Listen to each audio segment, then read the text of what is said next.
We picked up some number 6 stainless steel screws or fasteners here. Number 6 stainless steel screws, legs. We found that those fit the best in the mounting hole that's provided in these, and there are 6 mounting hole positions on here. So I'm hoping I can grab something to fasten this in. I'm hoping the fiberglass is enough without a backing plate, because I'm not putting a backing plate into our wall to mount these. They look like good quality. I can't wait to see them on the fifth wheel. We purchased these 2 taillights from eTrailer, not a sponsored video. In fact, our channel is not sponsored at all. We want to do reviews on products that are worth the money. We spend our own money on these to do honest reviews. We wanted to upgrade the taillights on our RV. We know that those factory taillights, those incandescent factory taillights, aren't always the best taillight, even though they meet DOT requirements. Look on the back here. There's a protrusion off the back here, so it's not an exact surface mount light. It's not completely surface mounted. And on the back we have 2 red wires, 2 black wires, a purple wire, which is reverse, and the white wire, which is ground. Essentially, the black wire and the red wire will get tied together on the install, and then that way you have brakes and blinkers on both these rounds on the side.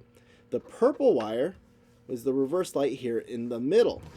Now, you could separate the reds and the black and potentially make one side the blinker and one side the brake. That may be an option for you. You'd have to look at what the vehicle code is. For us, we're not going to do that, but this has the potential to do that. That's what I wanted to say. Now, I'm not a big fan of LED headlights. Not a fan at all. I think we need to stay with incandescent headlights. Eye doctors are seeing more and more eye issues with drivers and brighter headlights. You know, our eyes just can't focus when we're blinded. Sorry, personal opinion there. Not only are we going to install these where the OEM lights are, now to install these we're going to cut a hole a little bit bigger here with the side cutters so that it can accommodate this protrusion here in the back and the wires. This way I can get the light to line up exactly where I want it to line up. Not only are we putting these 2 taillights in where the OEM lights are going, we also purchased 2 more of these from eTrailer. Again, not a sponsored video. These 2 taillights are going to go just above the OEM spot. So it's going to give us a total of 4 taillights, 4 blinkers, and 4 brake lights, and 4 backup lights. Just more. And the reason we're doing that, here's the reason we're doing that. It's so rude, but it's true. Please comment if you've experienced this. When we turn our blinkers on, we want to be able to signal clearly to that driver who thinks a blinker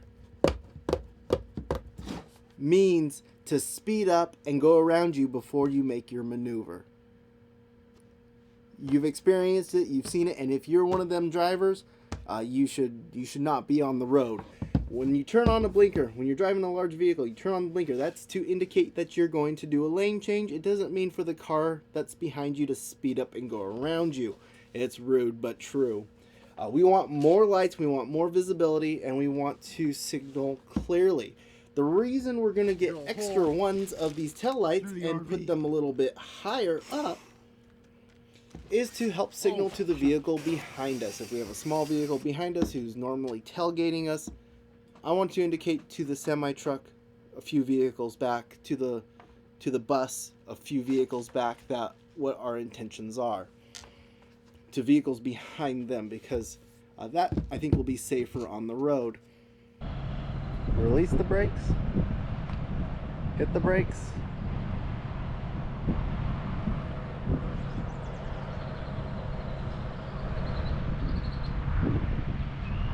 Release the brakes. Blinker.